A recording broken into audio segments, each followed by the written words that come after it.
చిత్తూరు జిల్లా అప్పెనపల్లి గ్రామం వద్ద కారులో ఎర్రచందనం తరలిస్తున్నారన్న విశ్వసనీయ సమాచారంతో పోలీసులు తనిఖీలు నిర్వహించారు. రోడ్డుపై కారును ఆపినా ఆగకుండా స్మగ్లర్లు వేగంగా పారిపోయారు.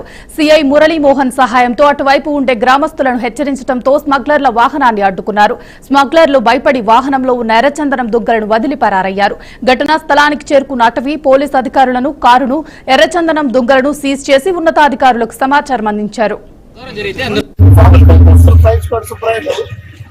ఫారెస్ట్ ఏం చేస్తున్నటువంటి నాకు అంటే పర్మనెంట్ ఏం చేస్తున్నారు 6 గంటల ఒక వెహికల్ పులిచెల్ల మండలం నుంచి తప్పించుకుని పారిపోయింది. మా వాళ్ళు ఆ వెహికల్ వెంటబడుతున్నారు. వెంటనే అందరికీ అలర్ట్ చేయకూడదండి. వెంటనే ఈ మెసేజ్ ప్లస్ వెహికల్ నెంబర్ కి పెట్టవచ్చు. వెంటనే నేను కూడా ఒక పోలీస్ డిపార్ట్మెంట్ నుంచి పరశురాముడు సిఐ గారికి ప్లస్ డిఎస్పీ గారికి మన రేంజ్ ఆఫ్ స్టాఫ్ అందరికి ఇన్ఫార్మ్ చేసి మన రేంజ్ వెహికల్స్ ప్లస్ సిఈ గారి వెహికల్ అంతా కదా హైవేలో పెట్టడం. హైవేలో పెడితే వెంటనే పొలమేరు ఎంటర్ అయినప్పుడు సర్వీస్ రోడ్ లో కట్టి మేము హైవేలో ఉన్నాము. సర్వీస్ రోడ్ లో కట్టి మొదలుపల్లి